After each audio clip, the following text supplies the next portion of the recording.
Give you the key when we're on. All right, we're good here. All right, so welcome, BallzDeep League, to the second edition of our weekly podcast. I'm your host, Evan Chaney. Today, joined by Blake Taylor. What is up, Blake? TaylorGang is in the fucking house. I am happy to see your face. I'm happy to hear your voice. Had some issues at first, but we're good now. So without further ado, let us just get into your team here. So we're just going to break down your team, kind of talk about maybe your drafting strategy, how you got to this point with your roster. But first question I want to ask you, you traded for Ezekiel Elliott. What did you have to give up for that? I gave up, I believe, 3 pieces for 2. I gave up Leonard Fournette, who just came off like a 200-yard game against the lowly Broncos. I gave up Disley, the tight end for the Seahawks. I gave up Michael Gallup, who's coming off an injury with the Cowboys. And in return, I got Zeke and Jared Cook, who I'm hoping is going to start balling once Drew Brees is back. Yeah, that might be a bit. I have Hunter Henry, who I got lucky with Disley because I just picked him up off the waiver wire once Hunter Henry got hurt. So I really traded. I think it was like my 2nd round pick, my 5th round pick. No, my 2nd, my 7th in a waiver wire for Jared Cook and Zeke. So that kind of worked out. Yeah. I mean, you do have a pretty decent squad here. Not perfect, of course, but we. Oh, come on, Melvin Gordon, Zeke, and carry on. I don't know, man. There's a stretch here. There's some issues. We'll go over those issues. So let's just. Yeah, I remember you didn't pick me last week. You That's picked true. JT over me. I did. And JT I regret won, that. but yeah. Because JT won because he had a 51-point game from Deshaun Watson and like 41 from Michael Thomas or some bullshit like that. No, I only regret it because I see you now, and I just I don't want to look at you and say I picked against you.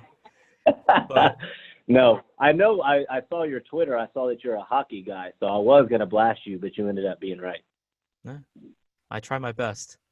I certainly do. Go. So yeah, let's go through the team here. We have Jameis Winston, of course, as your quarterback.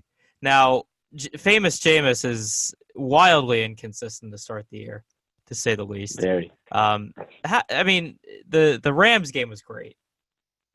Last week against the Saints was okay. He had Chris Godwin though, but I don't know. How do you feel about Winston? Not just this week. 'Cause this week I have my thoughts. I can't stand Jameis Winston. I haven't picked a game right. The very first week, I lost by I think probably like 5 points to Wes. I started Jameis over Carson Wentz. Jameis had like 5 points and I lost. Picked wrong then. Then once he went off against the Rams, he was playing the Rams, and I didn't know the Rams D was that fucking bad. So I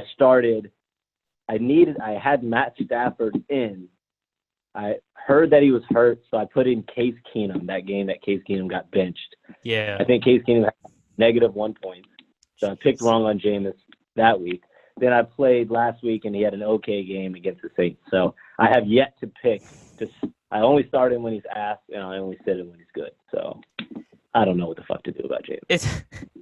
Isn't it kind of crazy, though? Like your own quarterback, you don't even know when you can start or sit him. Yeah, it's amazing. Terrible. Like I wish I had just a consistently mediocre guy like Marcus Mariota or something. Yeah. It's not even like it's the matchup either, because he can suck in great matchups, and then just absolutely ball out when. And the thing is with the Rams game too, it's like going into that game, the Rams were like everyone was talking about the defense, right? I mean, it was Aqib Talib, it was Aaron Donald, right? They were just shut down guys, and all of a sudden, 50 freaking points. Just went off, yeah. That's the NFL right there. Melvin Gordon and Ezekiel Elliott. This is the conversation I'd like to have, because I understand you're very optimistic on Melvin Gordon, and I understand that. My problem with him going forward this season is that the end of last season, the snap counts split between Eckler and Gordon were not very favorable to Gordon. Like he got more snaps, but it was more like 60-40 versus something maybe like 80-20. Are you worried about Eckler at all, like kind of stealing Melvin's touches here? I definitely am, especially because last year this league wasn't a PPR league, and this year it is. Yeah. So Eckler is obviously going to be huge, but I don't know. I still look at Eckler's output, and last week he had 15 catches. Eckler did, which is insane. But he had like 80 yards, which has to be probably like the fewest amount of yards ever for someone to have 15 catches. And Melvin Gordon, I think, had 12 rushes maybe to Eckler's 3 or something like that, which shows – and I think Melvin Gordon had like 3 catches, but only for like 7 yards.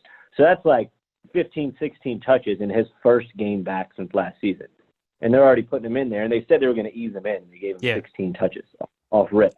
So I'm guessing once they see it – Eckler had a few rushes that went for like nothing. Once they see – that they can't just air the ball out like they did last week and ended up taking an L to a not-so-hot team, I'm thinking that they're going to realize that Gordon, hoping, obviously, because he's on my team, that they're going to realize that he needs to be a workhorse guy like he's been in the past, and that's how they're going to get into the playoffs, but not by dumping the ball off to Eckler 15 times.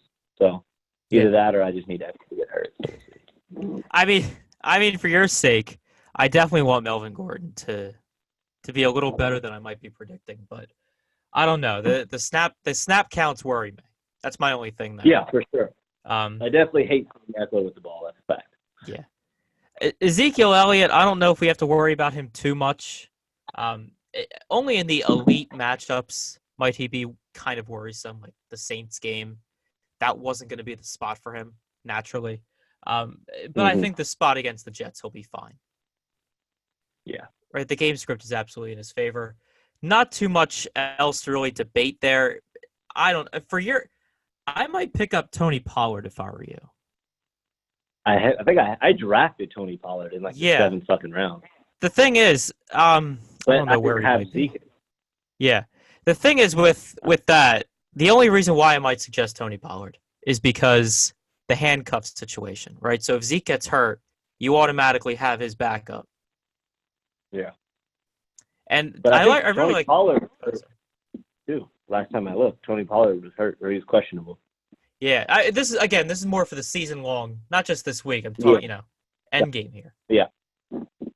But again, nothing else more there. Kerryon Johnson, I think, will be great this week. Certainly an underutilized piece for Detroit overall. I agree. I had a whole lot of hype, and I took a whole lot of flack because I took him. I think I had the 10th pick, so I took him with the 10th and the, what is that, like the 15th pick, 10th or 14th or 16th pick or something like that. Yeah. And everyone was freaking out because I took him in the first round. I mean, I took Leonard Fournette right after him, but I don't know. I had a lot of high hopes for Kerryon Johnson. He had 125 yards and fumbled on the 1-yard line his last game. So I'm hoping he's going to start to pop. Yeah, this game though, I mean, teams have just run all over Green Bay, right? Yeah. I'm not a proponent of the tradition, like establishing the run, all that crap. If you hear Booger McFarland on Monday Night Football, him and I certainly disagree on a lot, but this would be the spot. If you're gonna do it, this would be the spot.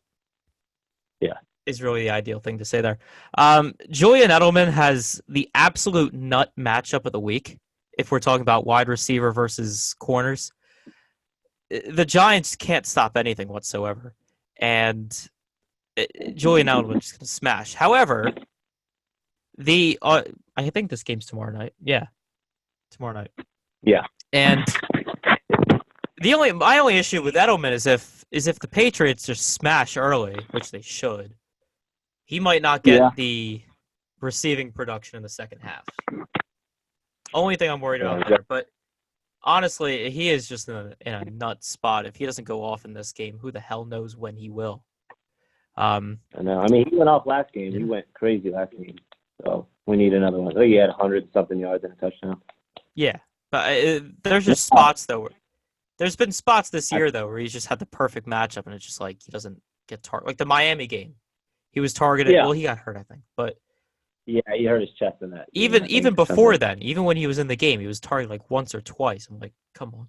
Yeah. That's ridiculous. You never know with a lot of players. Like, fuck. Yeah. The randomness is crazy sometimes there. AJ Green, might I ask why he's in your starting lineup?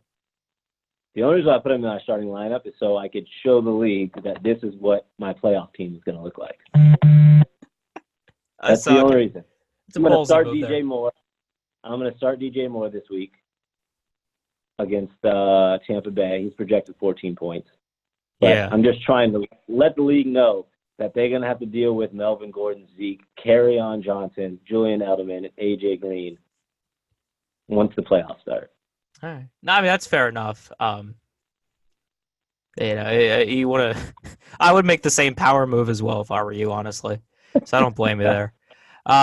Yeah, so Jared Cook against Jacksonville. I'm not in love with that matchup, be honest with you.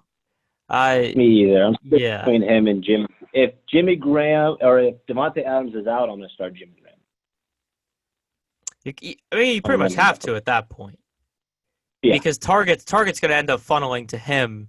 Not all of them. I mean, you're probably going to get some Valdez Scantling in there, some of the other options. Yeah. But, yeah, obviously Jimmy Graham would be a beneficiary of all that. Titans defense going up against Denver.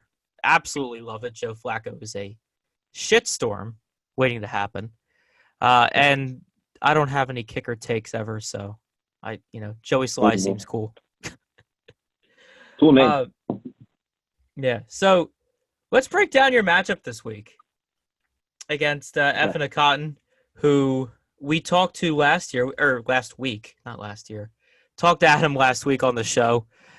So right now, ESPN has this for what it's worth. The projection has it with him favored 121 to 102. I find this downright disrespectful. Be honest with you. Well, we also got to think. I mean, also I'm starting AJ Green in this projection. That is true. I forgot to factor that in. So once you do put in DJ Moore, I think that'll be fixed. Yeah, for sure. So yeah, let's just break down position by position here, the matchup. So we have Lamar Jackson against Cincinnati, going up against Jameis Winston and Carolina. There, that Carolina game is actually in London, right? Yeah. Yeah. It's a 9:30 start. Not that it matters for anything, but just a kind of mental reminder. So. How do you feel about Lamar Jackson v. Jameis Winston? Because I have takes, but I'd like to hear your thoughts. I mean, if I got to choose the two quarterbacks, I would take Lamar Jackson for the rest of the year. I think his projection of 27 is accurate, but what me and some of the other people in the group text were talking about is these London games can be trap games. Like there will be times where I remember a couple of years ago where the Jags looked like they were killing everybody, and they go to London and get like stomped by like 40 to the Ravens. Last week, the Raiders beat the Bears in London. I don't know, something about that London air. Maybe I'll get lucky, and Lamar Jackson is just going to completely fold. Yeah. My thought, Jameis Winston going up against Carolina. This is already the second game that these two teams have played against each other this season. And normally that doesn't bode well for offenses, but neither did the first game. The first game boded well for no one on offense. So, I'm kind of skeptical there. So, yeah, I would go Lamar Jackson against a very bad Cincinnati team. I couldn't agree more. Yeah. Unfortunately, don't want to have to favor him there. What about Chubb? Chubb versus Melvin Gordon. Chubb gets Seattle. Melvin Gordon gets Pittsburgh. I want to say Melvin Gordon here, only because I want to hope that he gets these carries against a Pittsburgh team that is going to start a third-string quarterback today or Sunday. Yeah. Right. I agree. I'm hoping Melvin's going to go off. I'm hoping that they're just not going to throw the ball a shit ton. Chubb gets touches. I love Chris Carson, who we're going to talk about next. I think he gets a ton of touches. But I don't know. After all this Baker Mayfield shit, I don't know if they're going to go, okay, no, Baker, we need you to start being as cocky as you've always been, and you're going to start slinging the rock. Or Baker, we need to take a step back and let's figure out our running game and then work from one way or to the other. So right now I like Melvin, but I just have no clue what the Cleveland game plan is going to be against Seattle. Yeah. Jeez. Puberty's a bitch. Voice is cracked. So, yeah, so you talk about Chris Carson, right? So when we're just looking at Chubb versus Melvin Gordon, I'm actually going to slightly favor Melvin Gordon. And here's why, right? So Adam here, and, I talked about it with him last week, how Chubb and Carson on the same team are great. However, they're going up against each other this week. And that's not going to bode well for one of them. It's going to bode very well for one, not so much for the other, because it's not based on these two running back styles and how they acquire their fantasy points. I don't see how it's possible for both of them to have a great game. Right? Because it's going to be a game script dependent game. They're both game script dependent on their teams having the lead toward the end, where they're, just getting these handoffs. Right? So obviously one team is going to be in that spot, the other team isn't, and it's going to hurt one of these running backs, right? So this is kind of one of those spots where I don't know about benching either one of these guys. That might be a bit of a stretch, but I don't see it's very hard for them both to have a very good game, right? Which is going to favor you greatly, actually. Yeah. Right. So, we can compare here Chris Carson and Ezekiel Elliott. I mean, by far Zeke in the spot, we have to say. Right. So, sure. Yeah. So we can easily go to the next spot here. We could say Burkhead versus Kerryon Johnson. And Kerryon Johnson definitely going to edge out Rex Burkhead, because now you have a healthy three-headed running back monster in New England, and that just hurts everyone involved fantasy wise. Mm-hmm. Right. So enough about that. How about a juicy matchup? I'll let you talk about this one because I feel like I've been hogging all the spotlight here for the past few minutes. What Odell Beckham versus Julian Edelman? It's crazy. Like you said, Julian Edelman is supposed to just completely go the fuck off. I don't really see who's going to be checking Julian Edelman, where they're going to check him all game long. The issue is if they go up big, are they going to chill out on the passing and then just run the ball a ton?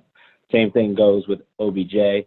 I mean, for OBJ, for him to get his 14 points, I mean, it's easy. He can take a 70-yarder to the house just like that. But I don't know how much they're going to be passing. I don't know how much Baker looked fucking terrible. I could have done Baker's job. I read today that if Baker spiked the ball into the ground every single pass play, he would have had a higher QBR than if he just actually did what he did. So given how terrible of a statistic that is, I don't know what they're going to do. I don't know if they're just going to give the ball to Chubb or they're just going to say, no, we don't want you to lose your confidence. We just want you to keep on swinging the rock. So I'm going to say Julian Edelman is going to score more than OBJ, but we know what OBJ can do. So I think Cotton or Adam is just really hoping that OBJ is the guy who he drafted so high. Yeah, so for Cleveland, I think a lot of their problem is that the wrong guy is calling plays. Right? Freddie Kitchens has never been a good play caller. And I can't remember his name, but the offensive coordinator for Cleveland is actually the really good play caller. Right. So I don't remember. Yeah, I don't know why I'm blanking on that. But yeah, he's the guy who should be calling plays but isn't, is the bottom line. And that's the unfortunate part for the entire Cleveland offense, who we obviously had these high expectations for. All right, so we'll jump to the next wide receiver position, Godwin v. DJ Moore, who I'll assume there. I would say I want to hear your thoughts, but I think this is a lot closer than someone might think, right? Especially because people would have recency bias because of Chris Godwin's great game last week. Yeah, I mean, Chris Godwin's been going off, but at the same time, I think Mike Evans had 0 catches or something like that last week, I think I read. So obviously Jameis is going to try to get Mike Evans a little bit more involved, and they're not. I like the fact that these two teams are going to be going against each other because it's the Panthers versus Tampa Bay matchup. So will really be looking at this game, looking to see who's going to get the ball on every single possession, whether I'm rooting for them or not rooting for them. But just the fact that they're going to be trying to get Mike Evans more involved, maybe that might help me. Or at the same time, Carolina will have to be playing devil's advocate, because as soon as they stop double teaming Mike Evans, then Mike Evans is going to go off. So, man, Jameis Winston better go the fuck off. That's all I'm about to say. That's all I know. And this kind of, yeah. I mean, for your, again, for the sake of your team here, you kind of hope that Winston doesn't throw the ball to Godwin, because really any Godwin production actually hurts cancels me. Yeah. For sure. But at the same time, any Godwin production also cancels him out. So it could just be a wash. Which I'll take, because Jameis Winston. I'll take it. I'll take a wash. No, I don't blame you there. We'll jump down here to Ertz and Jared Cook. Unfortunately, I have to give this to Ertz. It's not even close. Oh, it's really not even close. No. I mean, hopefully, if Devontae Adams is out, maybe my boy Jimmy G will ball out. But no, as of right now, ever since I traded Disley, I mean, I took a huge blow until Hunter Henry comes back at the tight end position. Yeah, with tight end, there's 6 guys that have all the production, and that's pretty much it, right? Yeah, so, that's about it. Yeah. So we've gone through the matchup here, and I do want to ask you a few more questions before I let you go. So first off, as far as like a season-long team is concerned here, what would your main concern be for the rest of the season for your own team? My own team is I need 2 things to happen. I'm not really worried about Jameis Winston. I feel like Bruce Arians is going to get him on track, and he's just going to at least get middle of the pack QB points. I need A.J. Green, because if A.J. Green does not look like the A.J. Green that we've seen, or if he just doesn't come back at all, or he has something bad happen during rehab, then my trade with Wes would be huge. That would have been Leonard Fournette and Disley and Gallup for just Zeke, which means I just would have gave up a lot of production every week without getting A.J. Green back. So A.J. Green, I need A.J. Green. Someone's calling me. I need A.J. Green big time, and then I need Hunter Henry. I need Hunter Henry to come back for 2 reasons. One, if Hunter Henry comes back, then maybe they won't have to have so many dump-off passes to Eckler, and Melvin Gordon is simply going to stay in the game. Yeah. And the more that Hunter Henry gets, the better my team's going to be. So hopefully towards the playoff weeks, Hunter Henry's going to be balling out, and then that's going to let Melvin Gordon also ball out. So that's going to be that's what I'm looking for down the stretch, to make sure that I can make a playoff run. Yeah, for sure. And then one final question here. Which other team in the league here are you most afraid of in terms of winning out? I have my most afraid of, I don't know. Monroe's team looks pretty fire. Yeah. But I have my most underrated team and my most overrated team. Give your takes. My most underrated team is the team that I'm playing this week. Yeah. I think Chris Carson, Chubb, Lamar Jackson, OBJ, Chris Godwin, Zach Ertz, that is not a team that I want to play in a 1-week playoff matchup. I think he's going to make a run towards the end of the season, especially because all of those teams are going to be really giving it their all towards the end of the season to make sure that they make the playoffs, because that's what matters. We don't need a Patrick Mahomes who's taken it easy the last few weeks because they're easily going to be the number 1 seed, or Tom Brady or whatever. All of his players, Baltimore, Cleveland, Tampa Bay, Philly, they're all going to be giving it their full pedal to the metal towards the end of the season. So I think Cotton is the most underrated team. I don't know how he's 2-3. I haven't looked at his management, but it could be that because he is a second-year bitch. It definitely seems like luck because, some of the sorry to interrupt, but like some of the guys that are on his team, it just seemed like they've been cold to start the season. Yeah, and I think they're going to go off. Mm-hmm.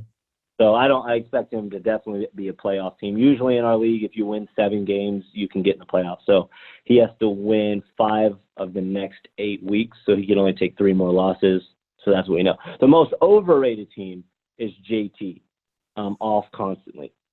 That team is trash. I think Mixon is trash. I think he took him early. I think D. Williams is his other running back.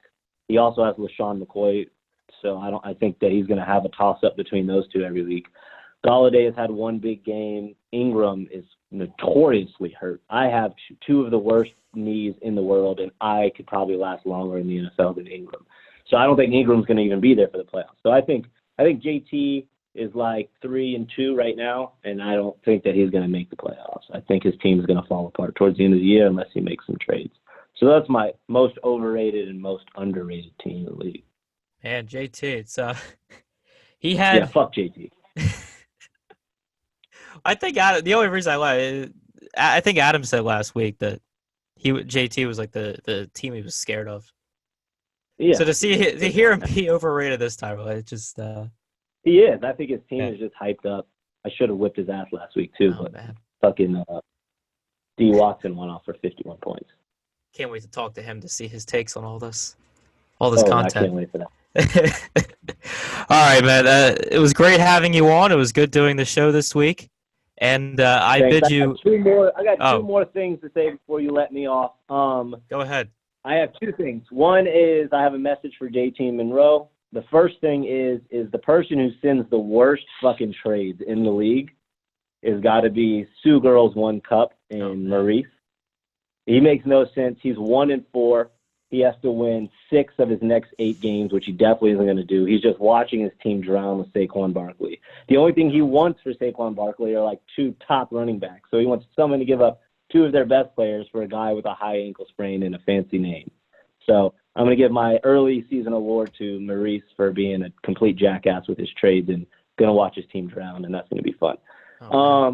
I went to France 2 weeks ago, and so they keep calling me French Blake because of my French selfies. So I can say "Te on me noir," which means "hold my nuts" in French. So that's something for JT Monroe. So I hope you guys all hear me, and I hope you guys all fucking die. Bye. All right, man. Thanks for having me. Yeah, man. Thanks. Peace.